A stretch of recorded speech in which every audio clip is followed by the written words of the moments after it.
Et bonsoir. Merci d'être là. Désolé pour ce retard. Du coup, je vais être extrêmement bref.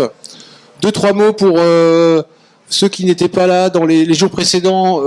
Donc, en fait, cette conférence ce soir s'inscrit dans le cadre des Assises nationales de la construction en terre crue, à l'occasion de l'Assemblée générale et des tables rondes de Aster, qui est donc une association, enfin que j'appellerais une corporation d'artisans, également d'ingénieurs et d'architectes, peut-être d'autres divisions professionnelles, je ne sais pas, voilà. Donc en fait, c'était ce soir la dernière manifestation publique, et bon, qui je pense se termine en point d'orgue par le bâtiment, en tout cas pour l'instant le plus ambitieux en Alsace, en dimension, en complexité technique, que va vous présenter Louis Picon. Je termine donc, comme on est très en retard, je termine par une seule chose. Moi, je suis très heureux à l'ENSAS d'accueillir le directeur du département d'architecture de l'INSA, qui est l'autre école strasbourgeoise, ce qui montre qu'en quelques décennies, on a fait un grand chemin, puisqu'il n'y a a priori plus aucune concurrence, on est maintenant vraiment dans une grande fraternité. Donc, Louis, je te passe la parole. À tout à l'heure. Merci. Bon, donc là, je viens quand même surtout avec la casquette donc architecte. Alors, donc j'avais prévu de faire une conférence de 3 heures. Je vais la réduire un petit peu. On va essayer de s'adapter. Alors, donc je vais vous présenter donc le projet du centre d'interprétation du patrimoine donc archéologique de Dellingen. Avant de commencer à le présenter, je vous explique rapidement. Donc, Nunc Architect, on est donc une agence d'architectes qui a maintenant 27 ans. On a donc fondé cette agence en voulant travailler ensemble, mais en n'arrivant jamais à être au même endroit. Donc, on a tout de suite été dans plusieurs lieux. C'est Saint-Brieuc, Chambéry et Strasbourg dans un premier temps. Et puis, depuis maintenant 8 ans, on a aussi un pôle à Paris, donc au total on est 22-23 architectes, donc 8 associés, et donc on travaille principalement donc sur des bâtiments publics, et on essaie vraiment de développer une réflexion sur la performance énergétique des bâtiments, et aussi sur essayer d'utiliser des logiques de matériaux qui vont dans le sens de maîtrise d'énergie grise. Donc ça c'est tout un chantier qu'on essaye de mettre en place, avec une 5e petite structure qui a été mise en place il y a 2 ans, qui s'appelle Num+, et qui est un petit laboratoire d'analyse des bâtiments que l'on fait. On essaye d'instrumenter chacun des bâtiments récents qui sont construits, de voir leur comportement, de comprendre la façon dont ils fonctionnent réellement, pour pouvoir ensuite influer sur la façon de les calculer les prochains. Voilà, donc ça c'était pour vous expliquer un peu qui on était. Donc je vais vous parler, si ça veut sortir... Voilà. Je vais vous parler donc de ce bâtiment, donc qui est un centre d'interprétation du patrimoine archéologique. Pardon ? Parlez plus près du micro. Ouais, je peux enregistrer.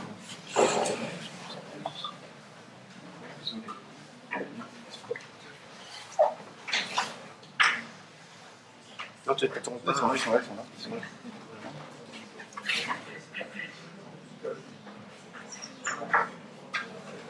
Et puis il faut plus près du micro. Alors je vais me rasseoir alors parce que ça sera plus facile. Donc le centre d'interprétation du patrimoine archéologique, c'est pas vraiment un musée, c'est un lieu où on va essayer d'expliquer un certain nombre de pratiques de l'archéologie, et d'avoir aussi une partie, je dirais, très développée sur l'accueil des scolaires. C'est vraiment un outil de pédagogie. Alors, ce qu'il faut d'abord savoir, c'est que c'est vraiment un outil de pédagogie dans un milieu rural très, très précis, donc qui est l'Alsace-Bossu. La communauté de communes d'Alsace-Bossu, donc qui est le maître d'ouvrage, a une politique depuis un certain nombre d'années d'essayer de mettre en place des petits équipements à différents endroits de son territoire, et que ces petits équipements puissent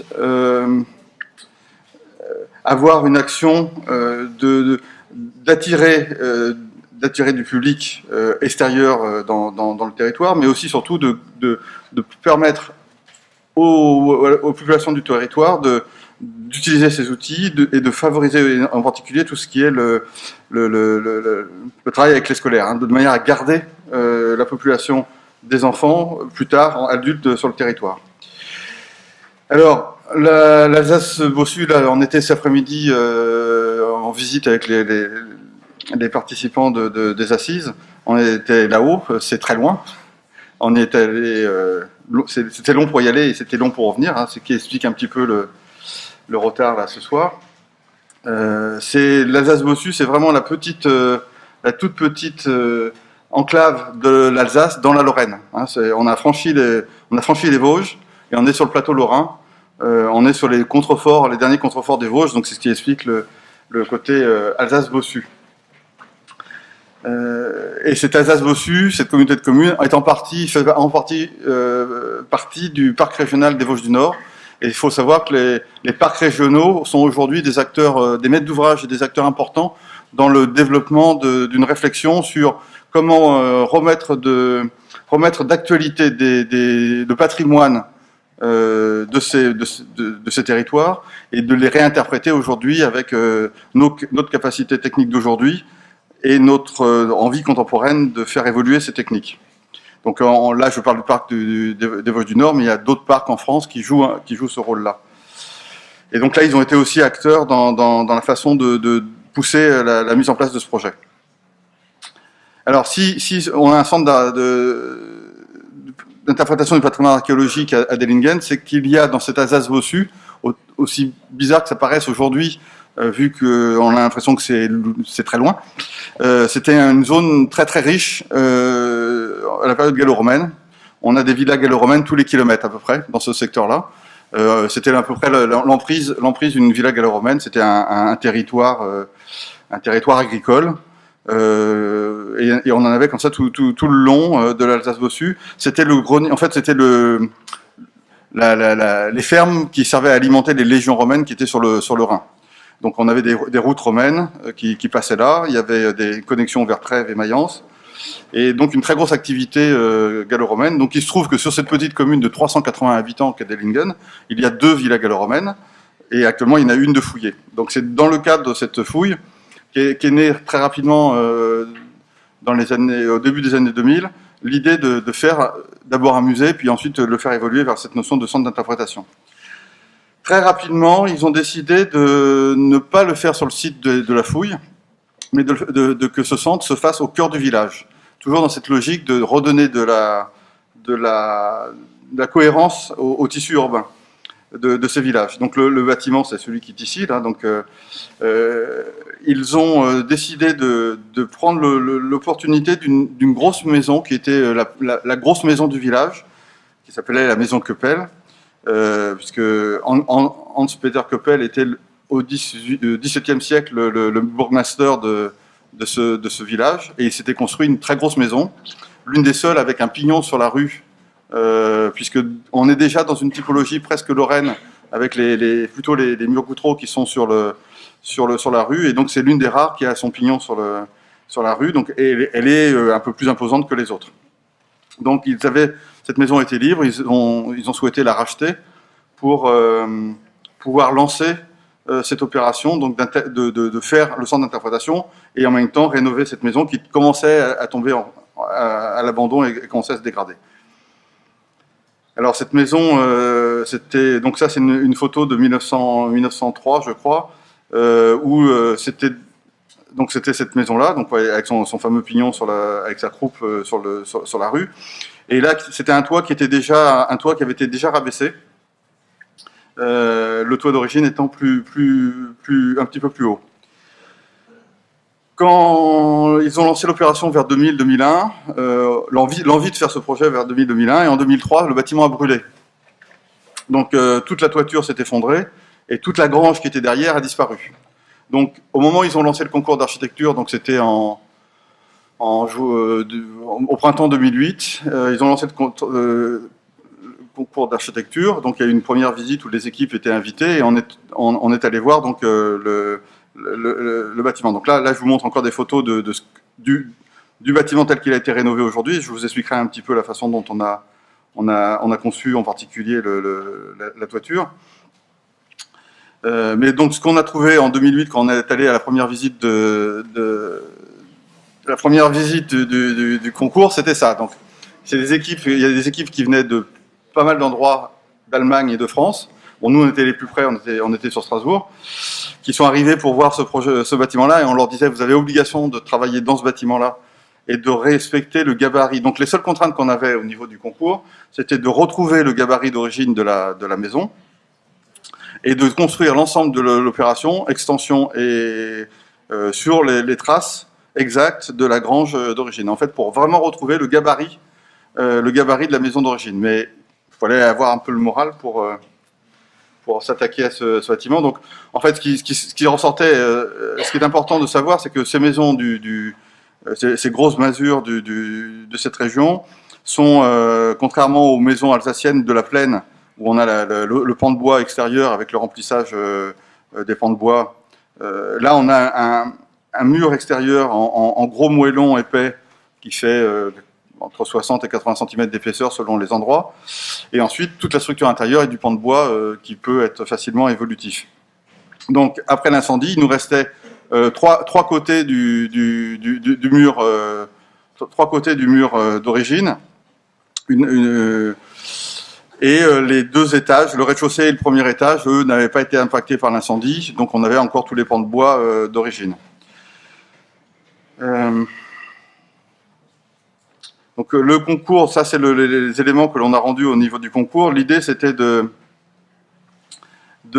faire, comme l'extension devait être sur le gabarit général de la grange, en prolongement de la maison du logis qui était resté, de retrouver la typologie, la forme du toit, la silhouette du toit d'origine.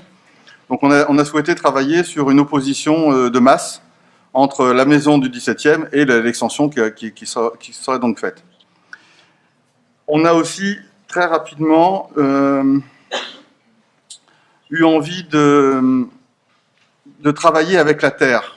L'archéologie, le thème de l'archéologie était assez porteur pour nous, c'est-à-dire que, puisque quand vous faites un chantier de fouilles, strate après strate, vous dégagez la terre pour faire apparaître l'histoire. Et donc là, on voulait venir mettre, avec le matériau de terre, et donc le pisé, qui travaille justement par strate, on trouvait que c'était une réponse qui pouvait être assez intéressante.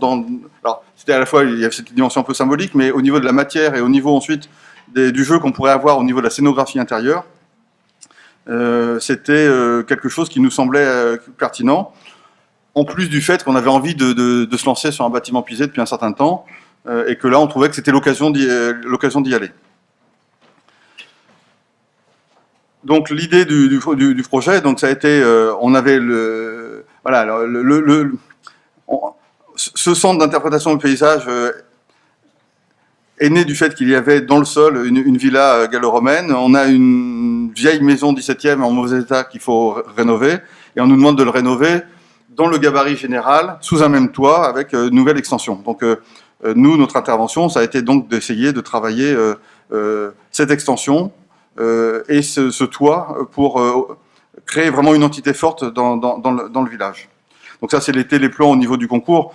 L'intérieur a beaucoup évolué parce que on avait une mission complète, y compris scénographie, jusqu'à la création et le dessin de tous les socles qui tiennent les objets. Donc ça a été une mission très très longue.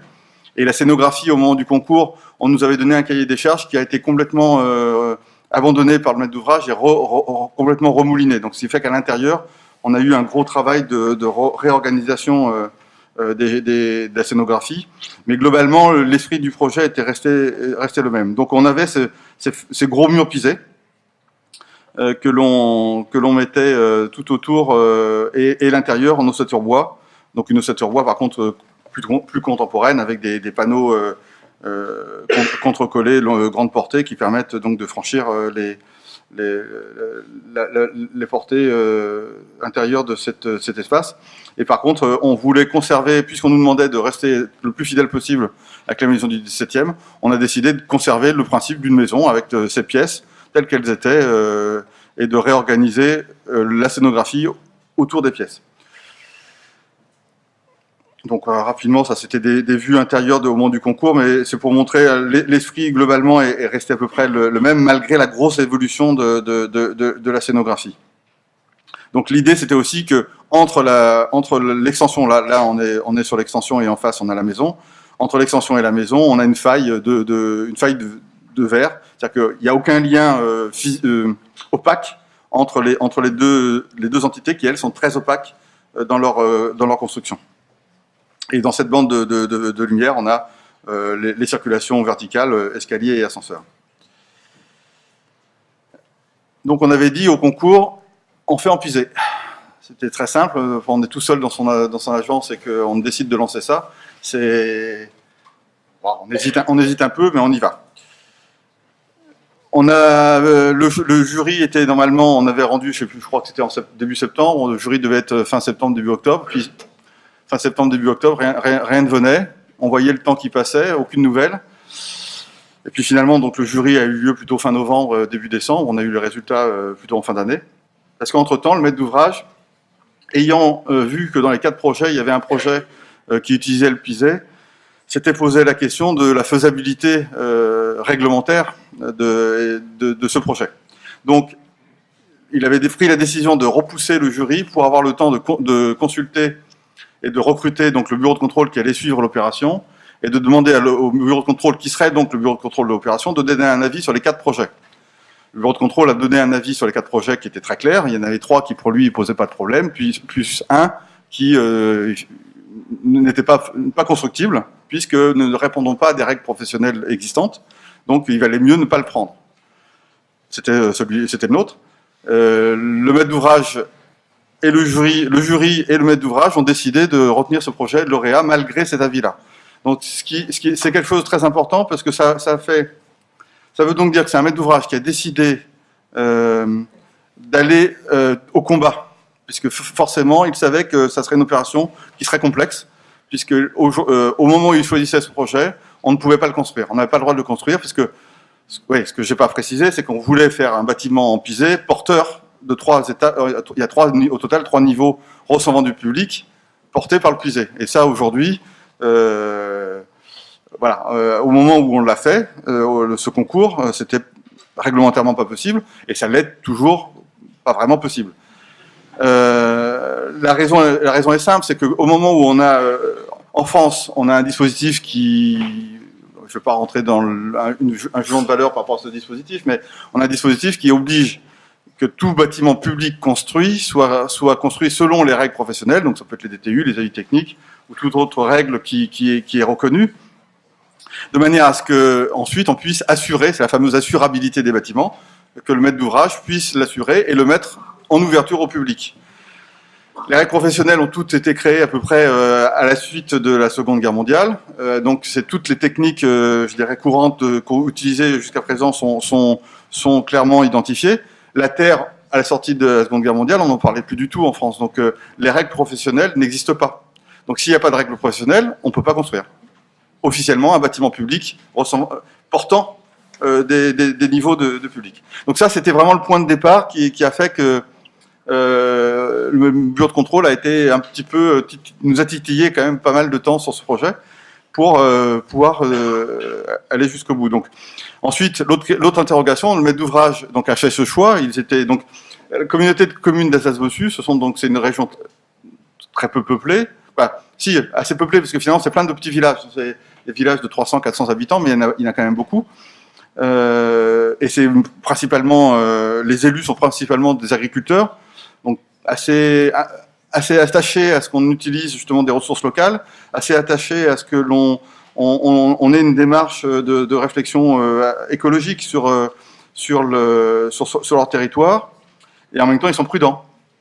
Et pisé, donc ils ont choisi de piser, mais en même temps, est-ce que vous êtes sûr que ça va tenir? Est-ce que vous êtes sûr que s'il n'y a pas de l'eau qui vient sur le pisé, le mur va pas s'effondrer, etc. Toute une série de fantasmes qu'on a tous, et forcément, quand on commence à réfléchir sur la question de faire des murs en terre crue, dans un environnement climatique qu'est le nôtre, donc avec de la neige, de la pluie, des orages, et tout ça. Donc ça, c'est tout à fait normal. Et donc forcément, quand ils nous commencent à dire, mais est-ce qu'on a déjà fait du pisé dans notre région? Ben non, il n'y en a pas.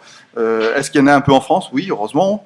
Donc la première chose qu'on a fait ensemble, c'est d'aller voilà, autour de l'île Labo. On les a emmenés, on a fait un petit voyage d'études avec eux pour aller voir le quartier de la Terre, donc à l'île Labo, puis un certain nombre, toutes les fermes qui existent, tous les vieux bâtiments qui existent autour dans cette région-là. Donc voilà, des fermes de ce type-là. Et comme ils sont agriculteurs et que des bâtiments, des fermes qui ont plus de 200 ans, qui sont en pisé, qui sont toujours là, ça a commencé à les intéresser. Par contre, ils sont très observateurs. Hein, ils ont vu qu'il y a plein de fissures, qu'il y a plein de choses qui sortent dans tous les sens, qu'il y a des zones qui peuvent s'éroder et s'abîmer. Voilà, donc toutes ces questions-là ont été parfaitement bien identifiées par eux. Ce qui était surprenant, c'est qu'on a terminé le voyage on a fini par Ars, où on a été voir l'église d'Ars, là, qui est donc avec des grands murs tout autour de l'église qui sont en pisé, qui doivent faire 5-6 mètres de haut. Et voilà, ça a été le déclic. À ce moment-là, ils se sont dit, bon, alors, on a des vieilles maisons, on a des bâtiments récents, et l'église, ça leur semblait que des sœurs aient accepté de faire une église en pisé.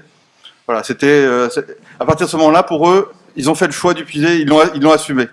Ils l'ont assumé et ça a été très important. Par contre, il a fallu qu'on choisisse la terre et qu'on arrive aussi à essayer de essayer de voir si on pouvait arriver à... Il y avait aussi leur volonté, c'était qu'on essaye de mettre en place, de convaincre des entreprises locales de se lancer sur cette idée de faire de la construction en terre. Donc on a fait un certain nombre d'opérations. Là, c'était avec...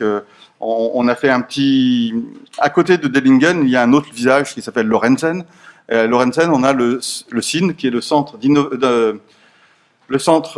d'initiation à la nature et l'environnement, qui a été fait par DWPA, donc Pierre Albrecht et Dominique Weber, il y a à peu près 6-7 ans, qui est le premier maillon de ce réseau d'équipements que la communauté de communes veut faire.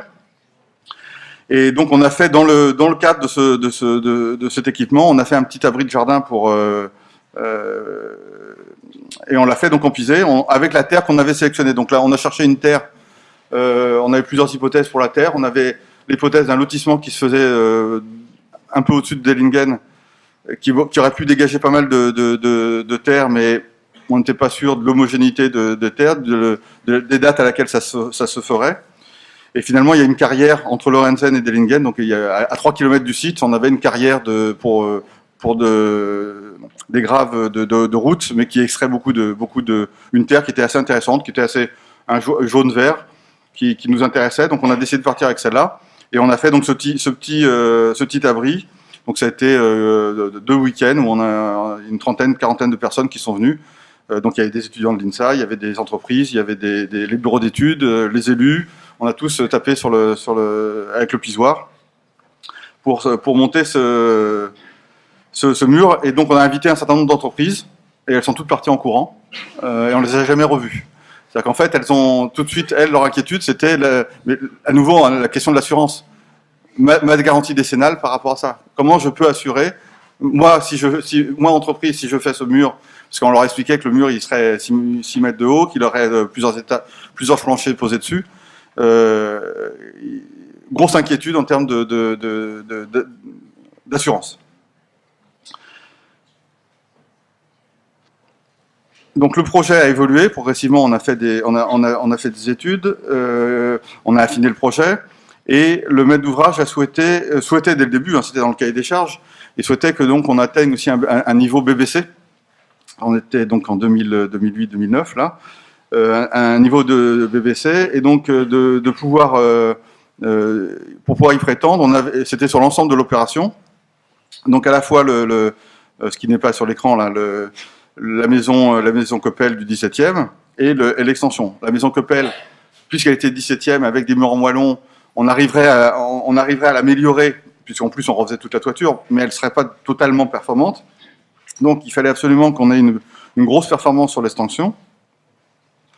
Et parallèlement, dès l'instant où on veut atteindre certains niveaux réglementaires par rapport à la performance, aujourd'hui, c'est exclusivement calculé sur le pouvoir isolant des matériaux.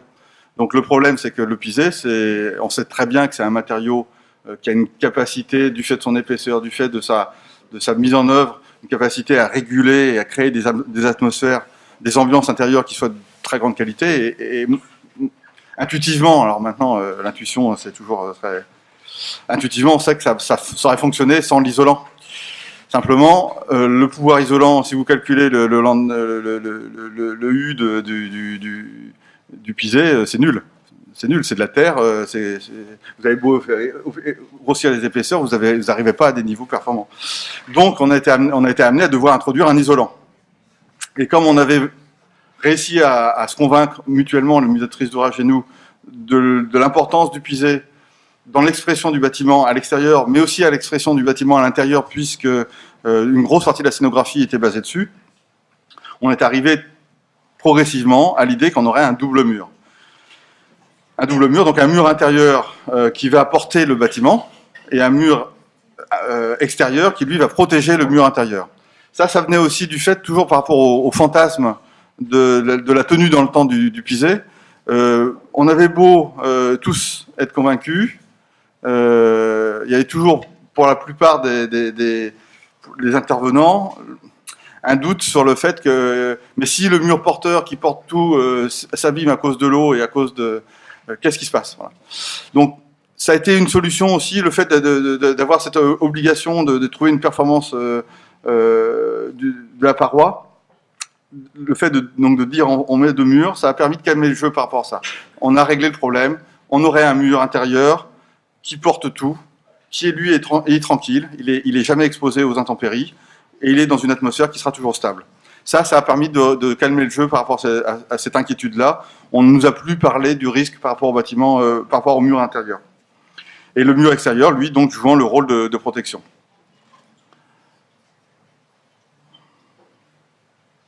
Donc au niveau de la coupe.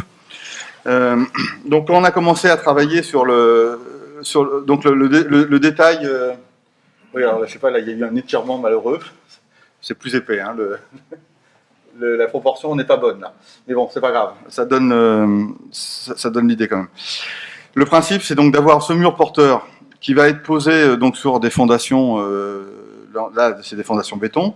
On le surélève, il est un peu surélevé par rapport au niveau du sol extérieur.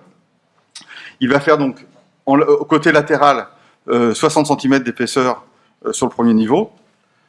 Il va arriver, alors c'est vrai que c'est dommage qu'on n'ait pas la bonne proportion, parce qu'en fait là on a l'impression d'une sorte de poutre bois. Non, c'est une petite semelle béton qui est coulée sur le haut du mur pisé, de manière à pouvoir poser le plancher. C'est-à-dire qu'on on voulait pas prendre le risque de poser le bois directement sur la terre.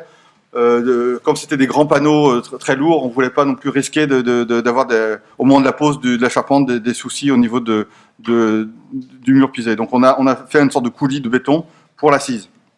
Et ensuite, le mur se rétrécit de 20 cm et monte encore d'un niveau pour aller porter le niveau suivant.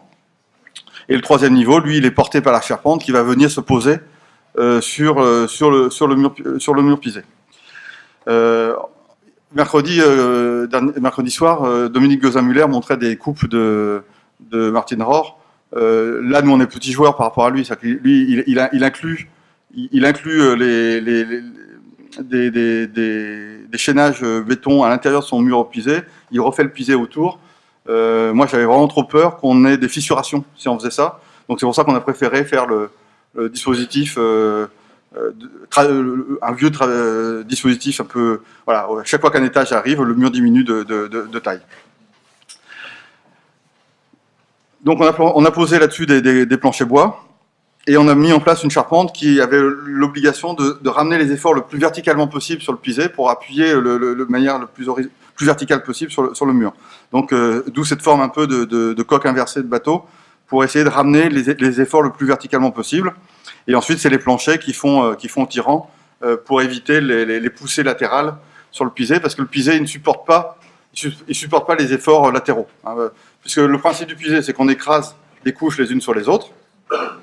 Donc, on a toujours le risque qu'il y ait, à un moment donné, un glissement d'une couche par rapport à l'autre. Donc, évitons les efforts là-dessus. Et puis, on a ici un escalier, dans le plan, il y a un escalier, l'escalier final de la scénographie qui part au milieu, qui lui est en béton, et c'était ce noyau de béton par l'escalier est l'élément qui va reprendre les torsions potentielles de la charpente générale, de manière à garantir qu'on n'ait pas de torsion sur les murs pisés. Voilà, donc ça c'est le principe, là, le petit noyau béton, le bois qui ramène les efforts de torsion sur le noyau béton, et la charpente qui, elle, ramène l'ensemble des charges sur le mur pisé. Ce principe-là, même si je vous ai dit qu'au bout d'un moment, on nous a plus trop parlé du risque par rapport au mur intérieur, par rapport au risque de structure, comme on a dû faire beaucoup d'essais, on a dû faire beaucoup de justifications parce qu'il a fallu passer. Donc, tout ça, ça a été pour pouvoir aller devant le CSTB et obtenir une ATEX, une appréciation technique expérimentale. Donc, il a fallu qu'on assure nos arrières avec plein de simulations et de calculs. Ça a été quand même très long, parce que entre le moment où on a gagné le concours et le moment où le chantier a démarré, il y a quand même eu 40 mois. Donc, sur un bâtiment qui fait 900 mètres carrés, c'est quand même beaucoup d'études. Et donc, il y a eu beaucoup de découragement. 3 mois avant de démarrer le chantier, on a eu en interne dans l'équipe de maîtrise d'œuvre, j'ai vu apparaître un projet où des poteaux apparaissaient. Des poteaux béton apparaissaient ou poteaux bois descendant jusqu'au bas en disant ça pourrait être une variante, si jamais on a un problème, on fait chiffrer la variante. Donc, il a fallu remettre les choses d'aplomb pour qu'il n'y ait pas cette variante dans l'appel d'offres, parce que c'était le ver dans le fruit, quoi,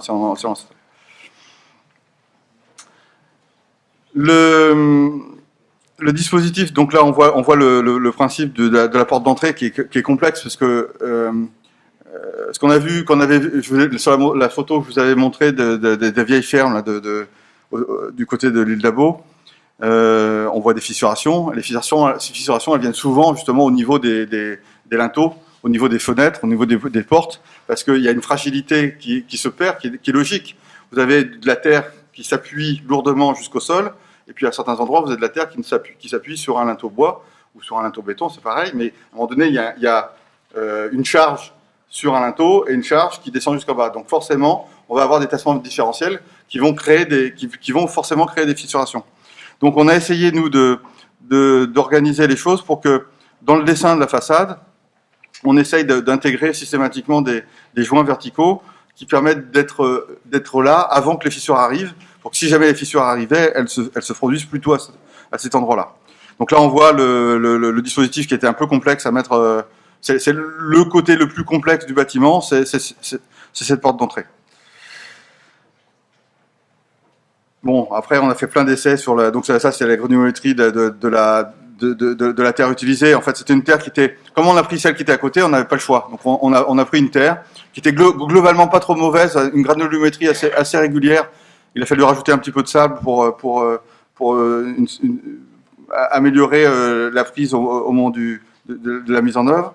Mais en fait, pour le piser, je vous rappelle, le principe, c'est que il faut dans la même terre qu'on ait des gros grains, des moyens grains, des petits grains, des très petits grains, des très très petits grains. Puisque quand on tape, le principe, c'est qu'on met une couche de terre, on tape avec le pisoir, et en tapant, on chasse l'air. Et quand l'air s'en va, il faut que les moyens grains viennent entre les gros grains, les petits grains entre les moyens grains, les très petits grains entre les petits grains, etc. Et comme ça, on arrive petit à petit à la cohésion. Donc ça, c'était important. On avait de la chance. C'était une terre qui était relativement bien à ce niveau-là. Mais par contre, elle était un peu trop hydrophile. Elle avait tendance à bien aimer l'humidité, ce qui n'était pas forcément ce qu'on cherchait. Donc on a fait beaucoup d'études. On a été amené à la stabiliser. Donc la stabiliser, c'était d'introduire un élément complémentaire, donc soit du ciment, soit de la chaux, pour garantir pour la rendre, pour que l'humidité de cette terre soit d'abord absorbée et prise par ce matériau stabilisant, et qu'ensuite l'ensemble ait une résistance à l'humidité qui soit très bonne. Donc on a fait plein d'éprouvettes avec des variations de 2, 4, 6% de chacun de ces matériaux, qui nous a amené on a cassé ces éprouvettes. Il y en a eu 200, il y en a eu 100 qui étaient sèches, 100 qui étaient humides, qu'on a complètement imbibé d'eau, et on a cassé à chaque fois pour voir quelles étaient les performances mécaniques, et ce qui nous a amené finalement à faire un choix qui était les murs porteurs ont été faits avec 2% de chaux et 2% de ciment, et le mur extérieur, on voulait faire 6% de chaux sur les 2 premiers mètres, et ensuite 6% de ciment, excusez-moi, sur les 2 premiers mètres, et ensuite 4%. Bon, dans l'appel d'offres, il y a eu un cafouillis, donc finalement le mur extérieur est entièrement avec 6%. Ensuite, il y a une autre question qui était importante, que le bureau de contrôle nous a posée, parce qu'une fois qu'on a réglé le problème de la garantie de la tenue mécanique de la terre, de la façon dont on allait la mettre en œuvre, le fait qu'on avait choisi de faire deux murs avec un isolant entre les deux, il nous a posé la question de qu'est-ce qui se passe dans l'isolant entre les 2 murs, puisqu'on ne pourra plus jamais aller voir ce qui se passe. Donc est-ce qu'il n'y a pas un risque d'humidité, de condensation dans l'isolant, qui stagnerait progressivement, et le pisé, une fois qu'il est mis en œuvre, une fois qu'il a été compacté, vous pouvez aller avec un jet d'eau dessus, il ne se passe rien. Il va s'humidifier un petit peu, puis après il va sécher, il n'y aura rien qui sera passé. Donc les orages, la neige, tout ça, il n'y a aucun souci. Par contre, si tous les jours, pendant des semaines, vous avez une goutte qui goûte toujours au même endroit, qui va éclabousser toujours au même endroit, progressivement, vous avez une tache d'humidité qui va devenir agressive. Et donc, c'est ça qu'il faut éviter sur ce genre de construction. Donc, la question du bureau de contrôle était assez juste, c'est-à-dire que si jamais l'eau condense dans l'isolant et vient petit à petit glisser le long de la terre, on a un risque d'érosion à l'intérieur des 2 murs sans qu'on soit capable de le voir. Donc il nous a demandé de prouver qu'on n'aurait pas ce souci-là. Donc ça a été une étude qui a été très importante, donc qui a été longue. Donc c'est une jeune ingénieure de génie climatique de l'INSA Strasbourg qui a fait son travail de fin d'études sur ce sujet et qui a essayé d'évaluer le comportement du mur. Alors ce qui était très difficile, c'est que vous pouvez, les logiciels qui existent aujourd'hui, donc il y a aussi des bureaux d'études qui ont mis à disposition des logiciels et qui nous ont été bien utiles.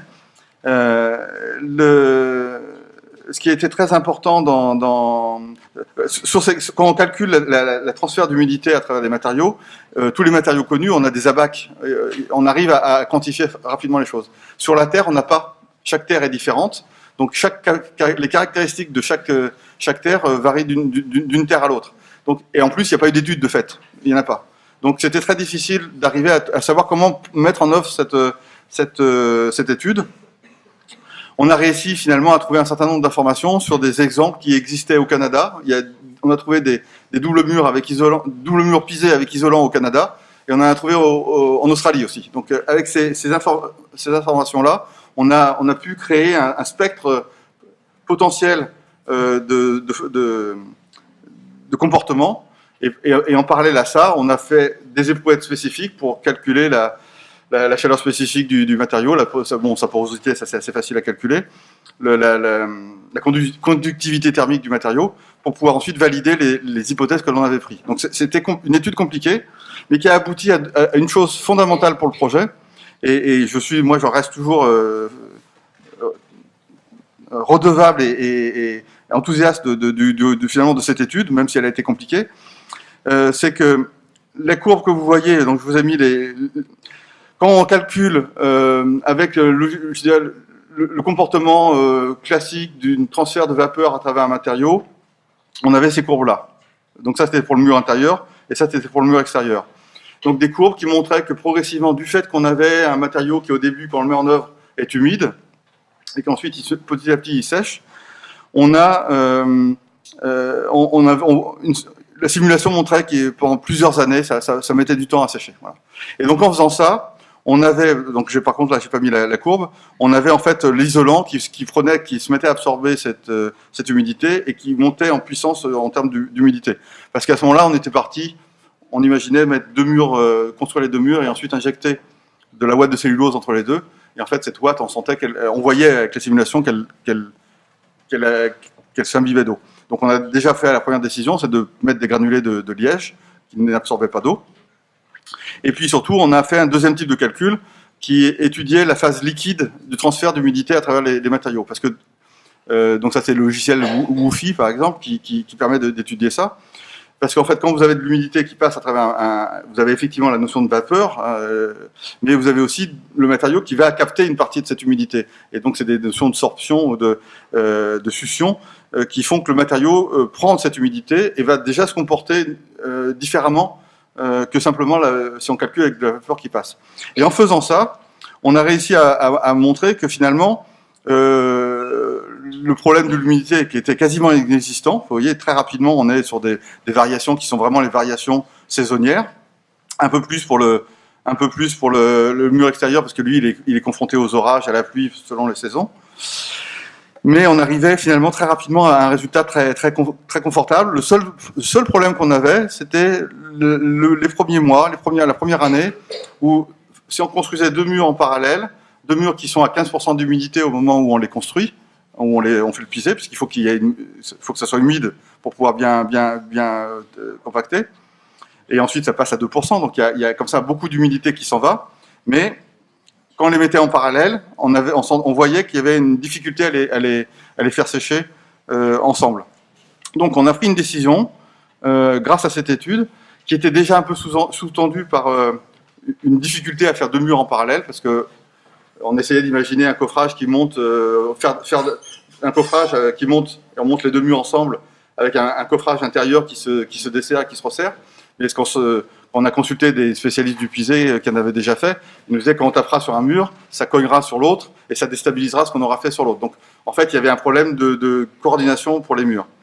Donc, comme on avait ce problème-là, plus l'humidité, on a décidé donc de partir sur un mur préfabriqué, le mur extérieur en module préfabriqué. C'est-à-dire qu'en fait, on a décidé de faire les 2 murs ensemble, au même moment pendant le chantier, mais il y en a un qui a été construit tout de suite, c'est le mur qui porte, qui va permettre d'avancer le chantier, de poser la charpente, de faire toute l'organisation du chantier. Et l'autre, qui est le protecteur, lui on le fait au même moment, mais par bloc, qu'on fait 50 mètres plus bas sur un petit terrain annexe, et on les laisse sécher ensemble, chacun séparément.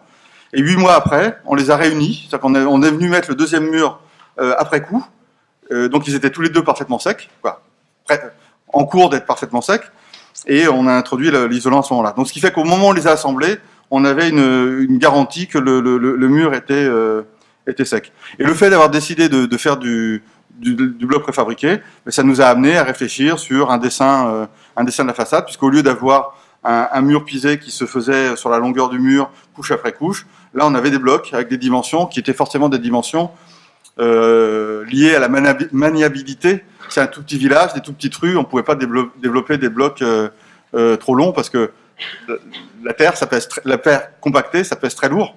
Donc on avait des blocs qui faisaient 1m25, on est arrivé finalement sur un module à peu près d'1m25 par 60 de haut et 30 d'épaisseur, et ça c'est déjà plus de 400 kg. Donc dans la maniabilité dans les petites ruelles de Dellingen, c'était déjà limite. Donc ça nous a amené à faire un dessin différent de la façade, et moi c'est quelque chose que j'ai beaucoup apprécié.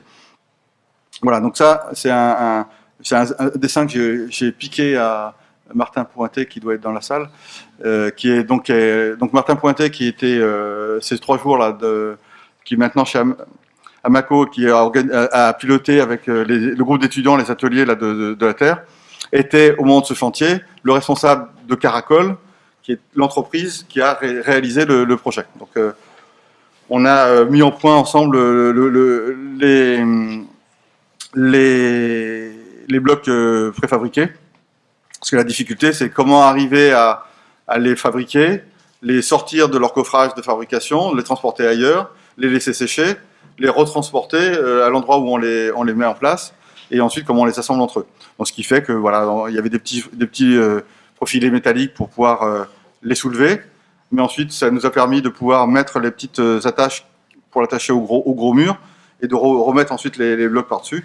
Donc il y a un dispositif qui a assez bien fonctionné, et qui était finalement à la fin assez élégant. Une fois qu'on a fait tout ça, le bureau d'études nous a dit si vous faites un 2e mur et que vous faites des blocs préfabriqués et que vous l'attachez sur le mur principal, garantissez-nous que l'effet revent contre ce mur qui est devant va pas déstabiliser le mur porteur, et lui ne va pas tomber. Voilà. Donc il a fallu qu'on fasse un prototype où on a fait une 50aine de chevillages, arrachage des chevilles, pour montrer qu'on arrivait, il fallait qu'on ait... En fait, les efforts au vent étaient minimes sur ce bâtiment, donc on avait besoin que de garantir qu'avec 50 kilonewtons et à l'arrachement, et donc on en avait 125 en moyenne, entre 125 et 200. Donc on était tranquille, mais il a fallu faire à nouveau des essais, les valider sur le prototype, mais ça n'a pas suffi. Après, on nous a demandé de les refaire sur le vrai mur, considérant que la Terre n'étant jamais la même, celle du prototype n'étant pas forcément celle qui était en place. Donc il a fallu refaire tous ces essais au moment de la mise en œuvre, de refaire un test à l'arrachement. Voilà, donc tout ça a pris beaucoup de temps pour aboutir donc à aller présenter au CSTB tout un dossier très poussé sur la façon dont on avait choisi la Terre, la façon dont on allait la construire, la façon dont on allait mettre en œuvre, les précautions qu'on avait prises par rapport à l'humidité. On est allé là-bas, il y a eu un grand oral avec les experts qui analysent le dossier, et on n'a eu aucune question sur le pisé. On ne va poser que des questions sur la charpente de bois, pour garantir que cette charpente de bois, justement, ne se déformait pas et risquait d'impacter la terre. Bon, on a fini par avoir cet ATEX, donc on a eu le droit administratif, réglementaire, et le bâtiment pouvait être assuré.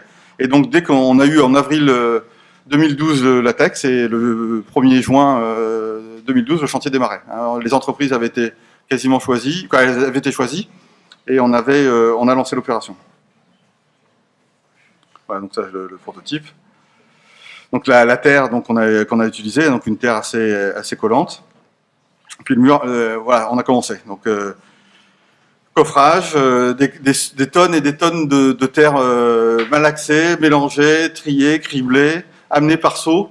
Donc un travail assez démoniaque. Je pense que Caracol l'a senti dans ses bras. Et on a progressé progressivement. Donc il y a eu un premier niveau qui a été fait. On a le premier étage. D'abord, il y a le premier niveau qui a été fait. Donc il y a 3 côtés qui font 11 mètres à peu près chacun.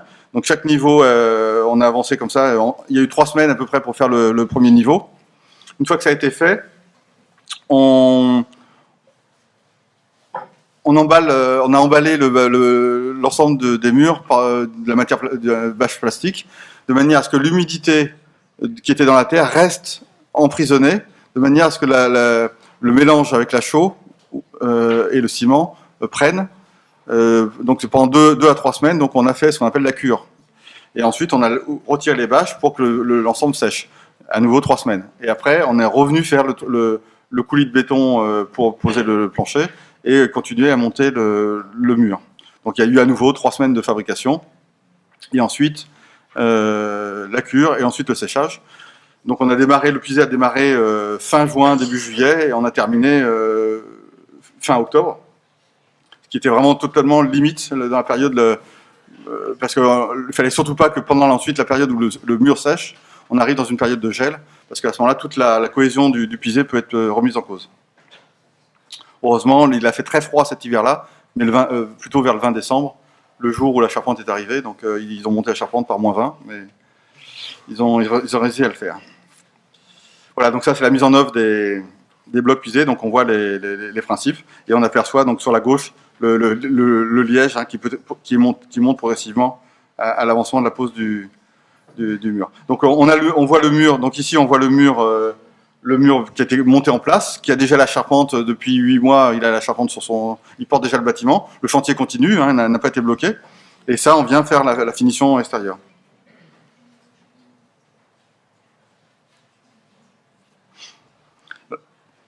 Oui, alors comme on est aussi on était aujourd'hui dans les assises de la terre, donc on a aussi fait la rénovation du bâtiment existant, donc il y avait du torchis dans les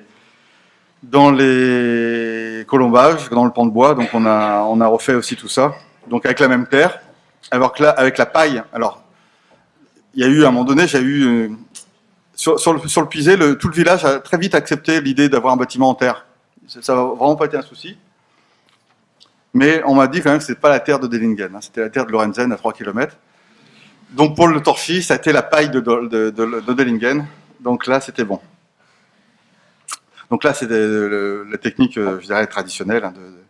Et par contre, là on a été très mauvais par rapport à ce qui vient de se faire. Là on a fait un enduit à la chaux, pas à la terre. Mais à coup de pas.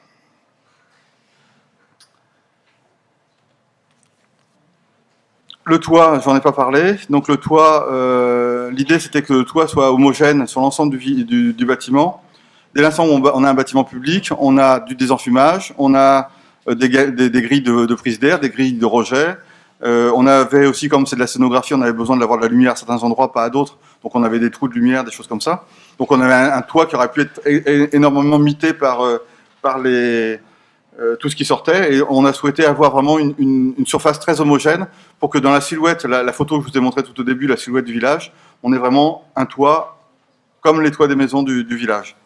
Donc là, on a opté pour un dispositif un peu particulier qui était donc une toiture, donc le complexe de toiture. On a un complexe assez important puisqu'on a des poutres qui font 30 cm, 28 cm d'épaisseur, donc l'ensemble est avec de la boîte de cellulose. Ensuite, on a encore 10 cm de fibre de bois, plus ensuite tout le lattage pour une lame d'air, plus un support pour l'étanchéité, donc en panneau d'OSB.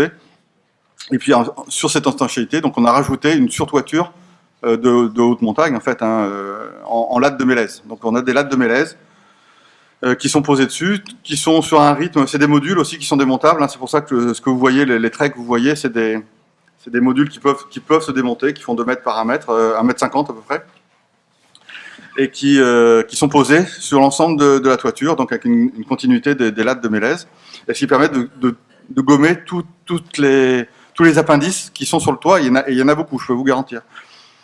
Donc ça a l'avantage donc de faire une homogénéité générale vue de loin du bâtiment. Ça permet de faire brise-soleil sur la verrière de la faille. Ça permet de tenir la neige et d'éviter les chutes de neige quand il y en aura. Et puis ce que je disais tout à l'heure quand on était à Dellingen, on a aussi dès qu'il y a des migrations d'oiseaux, là on a un nichoir fantastique et une grande population d'oiseaux qui se posent dessus.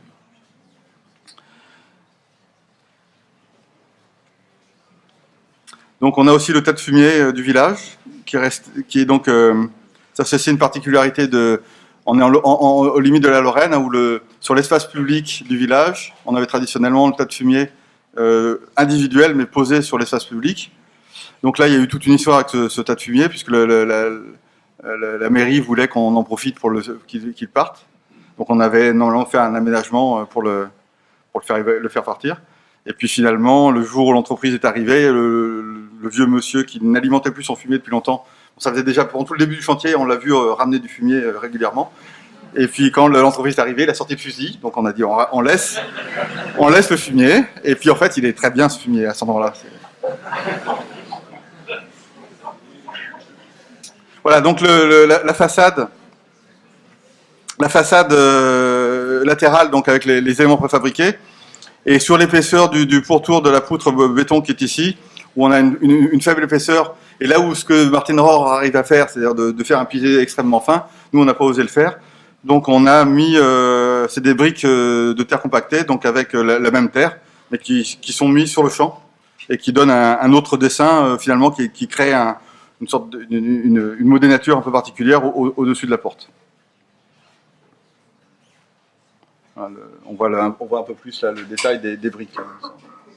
Alors on a laissé quelques petits trous en bas par sécurité, pour si on a besoin d'aller mettre un jour un petit capteur d'humidité pour vérifier s'il n'y a pas s'il n'y a pas un risque, mais moi je suis pas très inquiet là-dessus. Et ensuite les joints verticaux entre blocs, vous voyez ça c'est un bloc, là il y en a un autre. Donc les joints verticaux là, horizontaux ont été recompactés avec de la terre après coup, qui a été elle tapée pas verticalement mais horizontalement. Alors, il y a des petites traces, mais finalement c'est assez léger, c'est élégant.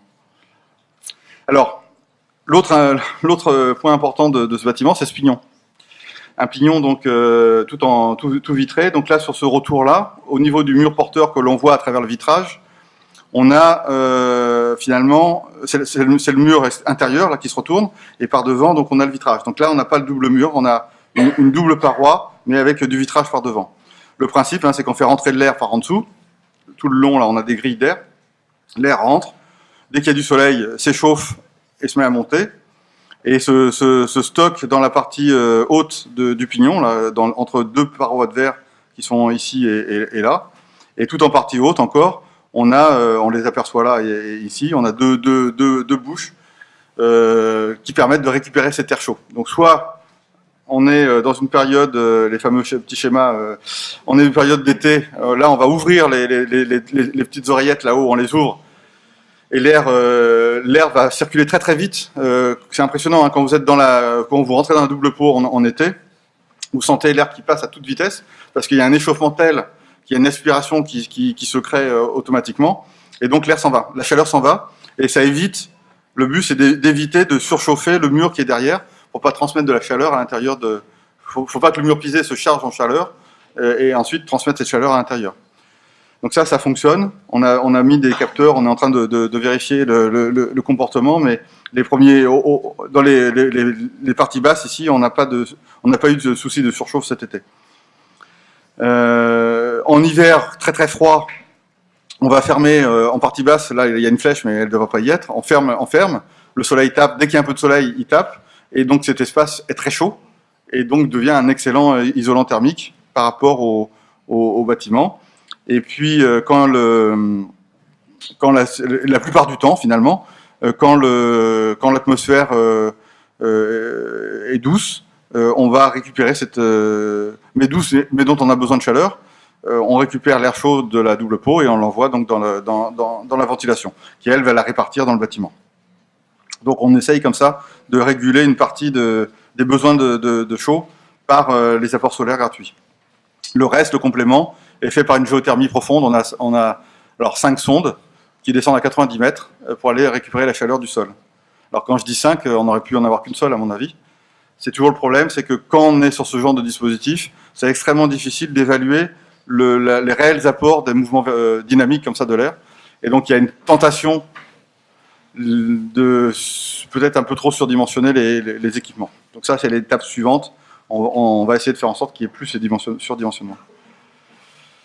Voilà, donc ça, c'est la vue intérieure du grand espace tout en haut. Et on aperçoit donc les deux bouches qui servent justement à réguler la chaleur, soit l'envoyer à travers la fêtière dans la centrale d'air, soit l'éjecter dehors.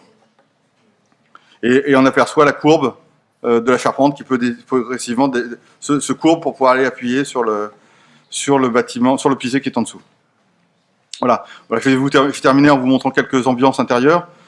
Là, je ne vais pas du tout parler de la scénographie parce que je pourrais en avoir encore pour longtemps. Mais l'idée, c'était, voilà, ça c'est un espace dans la scénographie qui exprime la question de la fouille. On a un sol en pente. Au fur et à mesure qu'on descend dans cet espace, on dégage des strates nouvelles. Les meubles sont l'expression de ces strates d'archéologie où on descend progressivement au fur et à mesure qu'on creuse. Et c'était pour nous important qu'on ait la présence de la terre et des strates de la terre dans ces espaces-là. Donc une matière... ce qui est super avec le pisé, c'est que c'est vraiment un matériau qui exprime beaucoup de choses. Je le montrais tout à l'heure à Dellingen. Quand vous regardez les murs, généralement ils ont été faits... par exemple, celui-là, il a été fait de la droite vers la gauche.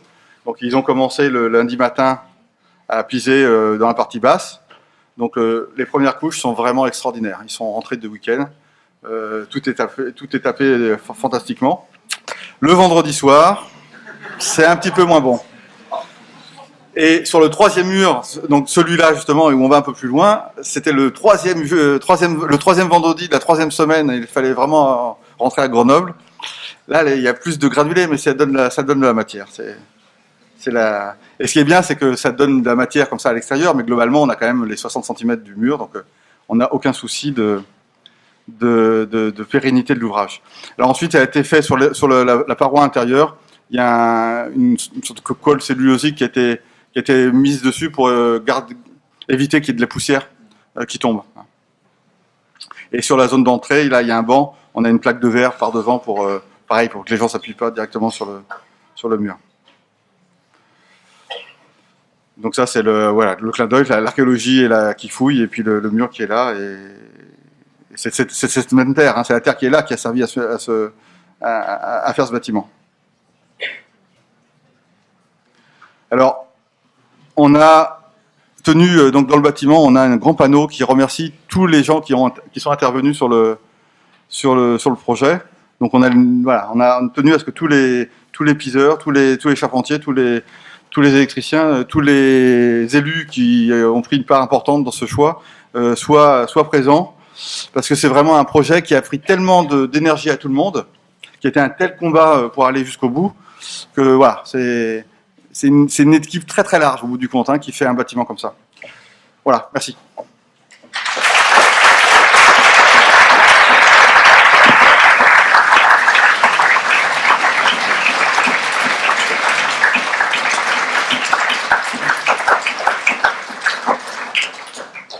Waouh.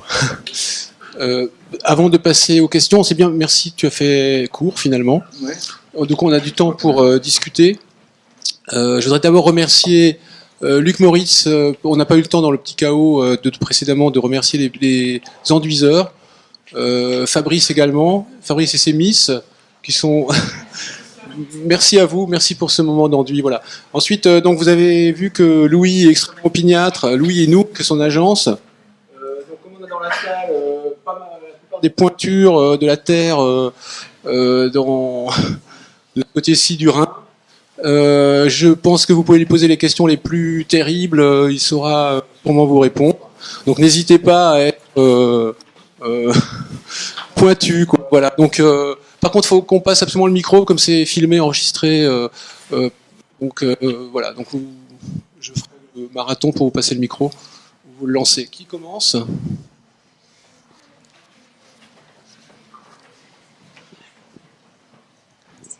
Bonjour. J'aimerais que vous me répondiez par rapport aux murs les éléments préfabriqués. Comment est-ce qu'ils sont liés les uns aux autres ? Parce qu'on a vu qu'il y avait un décrochement dans la largeur. Oui, en fait, ils ont juste été...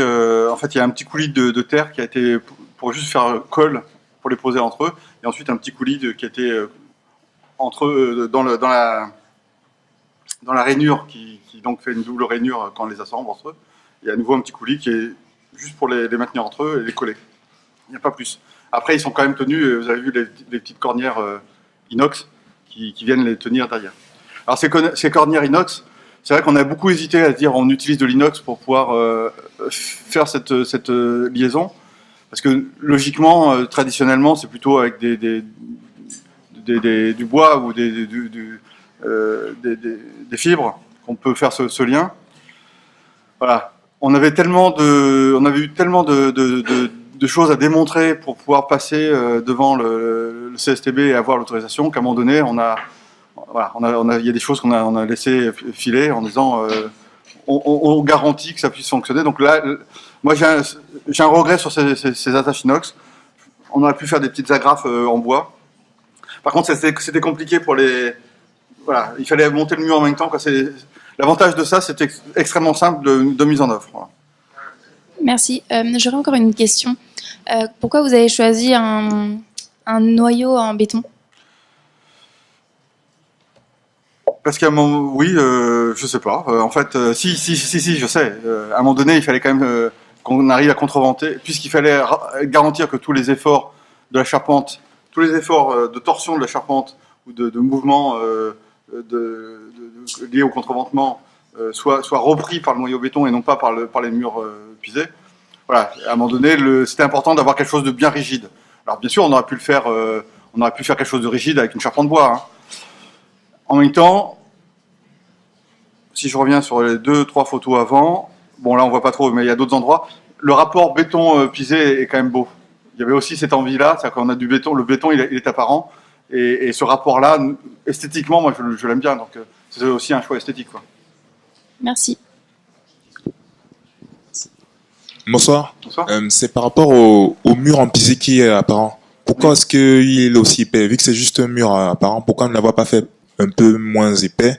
Et je me suis demandé aussi pourquoi vous n'avez pas opté pour faire des panneaux un peu comme des façades, dans les façades légères.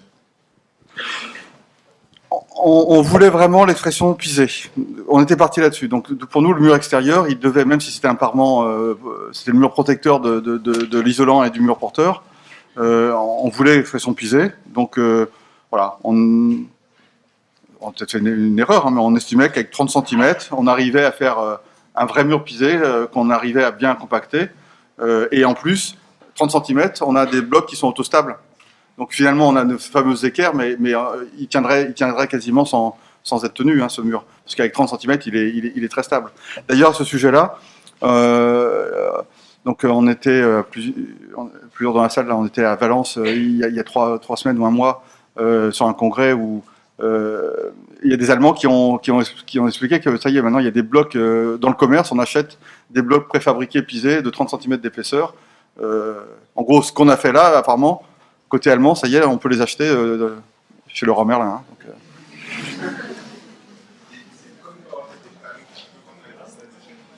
bah, on voulait être, nous c'est l'expression du pisé qu'on voulait mettre en place, donc c'est vrai qu'on s'est pas posé la question de le traiter avec une façade légère, ouais.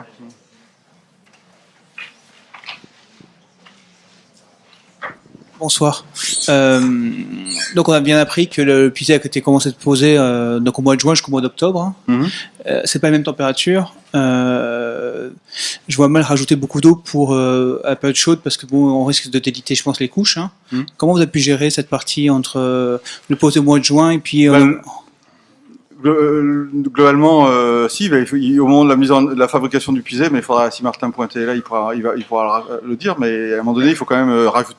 Il faut garantir qu'on est toujours au même niveau d'humidité quand la science du pisé, c'est de bien sentir la terre qu'on va utiliser, quelle est la bonne matière. Et après, c'est celui qui pise, il faut qu'il sente le moment où il ne faut pas aller trop loin, parce que si on tape trop, à un moment donné, le sol il se met à se matelassé et puis il n'a plus de cohésion.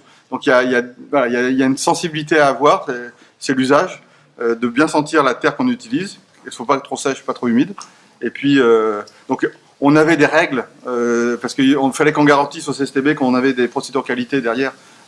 Mais derrière, c'est quand même d'avant tout celui qui fabrique, qui sent la matière. Alors, on a eu un souci, il a fait très, très chaud le mois d'août, pendant que le premier mur séchait. Et on a un petit faïençage de fissuration superficielle, du fait que ça a séché trop vite. Il y a eu trop de chaleur. Donc il ne faut pas que ça gèle, mais il ne faut pas non plus qu'il y ait trop de chaleur au moment où...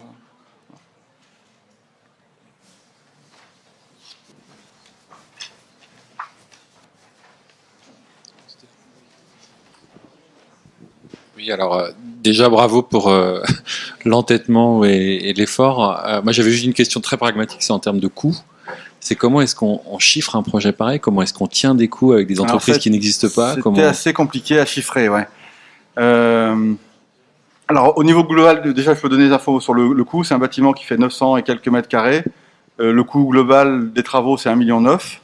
Et après, il y a 400 000 euros de scénographie qui ont été faits par-dessus. Donc, et par rapport à l'objectif initial du maître d'ouvrage, le coût final du bâtiment, ils ont passé les derniers avenants hier soir. Et on était à 3,1% au-dessus de l'enveloppe initiale de départ. Donc, c'est finalement un projet où on a réussi à maîtriser globalement l'enveloppe qui était initialement prévue, alors qu'on a utilisé ces techniques. Donc on peut dire d'une certaine manière que le pisé n'a pas été un surcoût, puisque c'était, quand ils ont lancé le projet, ils n'imaginaient pas que ce serait en pisé, et finalement on est dans le coup. Par contre, c'est clair que pour le chiffrer, nous on était partis. Alors on s'est servi beaucoup de nos essais, nos petits murs qu'on a fait avant à Lorenzen. On a calculé le temps qu'on avait passé pour faire un mètre cube. On s'était renseigné quand même auprès d'autres entreprises qui avaient déjà fait un peu de pisé sur les rythmes d'avancement à la journée, pour arriver à estimer plutôt en termes d'heures passées. Parce que finalement, le coût du pisé, c'est quoi? C'est de la main d'œuvre. Et ce qui fait que le pisé peut-être est cher aujourd'hui, c'est que les taxes sur la main d'œuvre sont plus importantes que sur l'énergie. Donc, ce qui fait que le pisé reste encore très très cher. Le jour où on a une inversion où les taxes sur l'énergie sont plus importantes que sur la main d'œuvre, les valeurs seront très différentes. Mais donc on a essayé d'évaluer le temps passé. On a estimé comme ça au temps passé. Au bout du compte, on s'est pas trop trompé au moment d'appel d'offres. Par contre, c'est les entreprises qui ont chiffré qui se sont beaucoup trompées. C'est surtout ça. On a eu des. Alors, au niveau de l'appel d'offres. Donc, je profite. Au moment où on avait lancé l'appel d'offres, on savait vraiment pas à qui on allait faire, si on allait avoir des offres, puisque les entreprises qu'on avait contactées étaient parties en courant et sont jamais revenues. Par contre, on essayait quand même d'avoir des réponses. Donc on avait contacté Aster à l'époque. J'avais envoyé, peut-être parmi vous, vous aviez reçu un mail, savoir si vous étiez intéressé pour venir faire du projet, ce projet. Il y en a beaucoup qui m'ont répondu que s'ils faisaient de la terre, c'était pour être local, et donc partir de loin pour aller à Dellingen, c'était pas tout à fait dans la logique de cette pratique, ce qui est tout à fait, tout à fait logique. Alors on a essayé de convaincre des entreprises locales de contacter. Alors je crois qu'il y en avait 2-3 qui ont eu un contact avec des entrepreneurs qui s'étaient adhérents d'Aster, pour qu'au moins ils fassent une formation de leurs équipes pour pouvoir répondre. Voilà. Mais alors là, on a eu des prix qui allaient ça a été du simple au quintuple. Eux n'ont pas su le chiffrer, quoi. Donc finalement, ceux qui ont su le chiffrer, les seuls qui étaient à peu près dans les prix dans lesquels on imaginait que ça serait, bon, ils étaient quand même un peu plus chers que ce qu'on imaginait, même pas mal plus chers que ce qu'on imaginait, mais c'était Caracol, donc qui était une entreprise qui a su répondre, qui avait déjà une pratique du pisé, et donc il y avait déjà un cahier explicatif du projet, qui avait vraiment étudié la méthodologie qu'ils allaient utiliser. Donc ça, c'était déjà rassurant parce que le CSTB nous avait donné le feu vert, sous réserve de montrer quelle entreprise allait être choisie. Voilà. Donc c'était bien d'avoir aussi une entreprise qui ait de la bouteille, et ils étaient les moins chers. Alors ils étaient plus chers que ce qu'on espérait, mais beaucoup moins chers que tous les autres. Donc c'était rassurant, et donc on est parti avec eux. Ce qui fait que c'est un chantier qui a été fait avec que des entreprises qui étaient à peu près maximum à 50 km du chantier. La plupart étaient plutôt à 10-15 km du chantier, sauf Caracol qui venait de Grenoble. Mais il venait le lundi matin, il repartait le vendredi soir. Et ils ont amené une pêche sur le chantier qui était des grands dreadlocks dans un petit village alsacien de l'Alsace-Vossu. Ça met l'ambiance, et ça a donné une ambiance sur la totalité du chantier, et ça a été bien. Oui, bonsoir. Donc pour un premier chantier, je voudrais vraiment vous féliciter. Et donc ma question c'est, est-ce que vous êtes prêt pour le deuxième chantier, si c'est en pisé, de le faire en terre non stabilisée? Alors, d'abord, j'ai été à un moment donné, pendant le chantier, je me suis dit, je pense pas que on aura le courage de retenter l'aventure en marché public, vu tout ce qui s'est passé, quoi.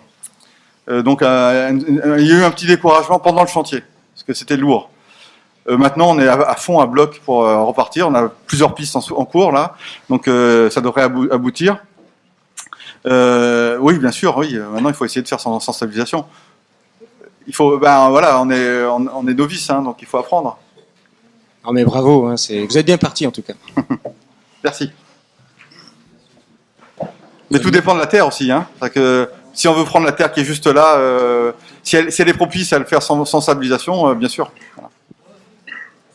Martin, tu veux pas dire un mot Ah oui, quand même. T'as pas de. Il y a un micro. Non, t'as pas de. Bon, Martin veut pas commenter. C'est pas un hasard si Caracol, il y a pas de. Enfin, Caracol s'est pas arrêté à cause de ce chantier.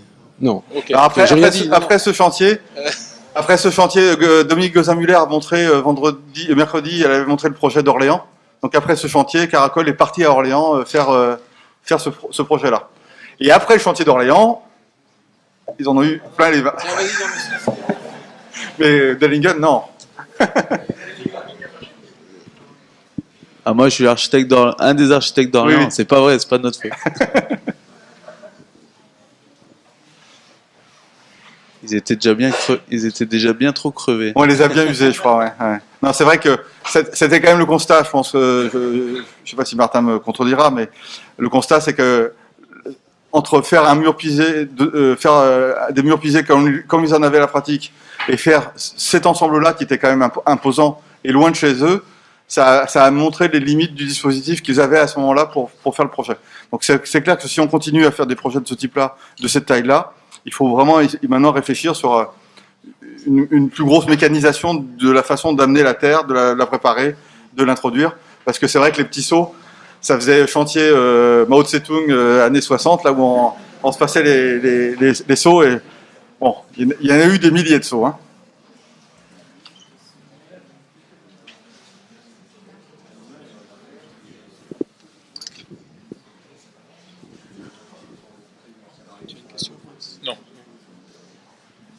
Bon, il y a aucune. On a encore un peu de temps, hein, je pense. Louis, tu n'es pas fatigué encore, ouais. Sylvie.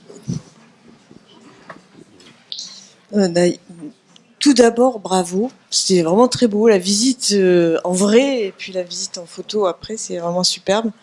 Et moi, j'avais une question à propos de latex. C'est un latex A, B. Hein, oui. Et donc, qui est-ce qui prend en charge le prix? Parce que je suppose que ça doit être horriblement cher. Alors, donc déjà la distinction latex A, latex B, ça c'est une petite distinction.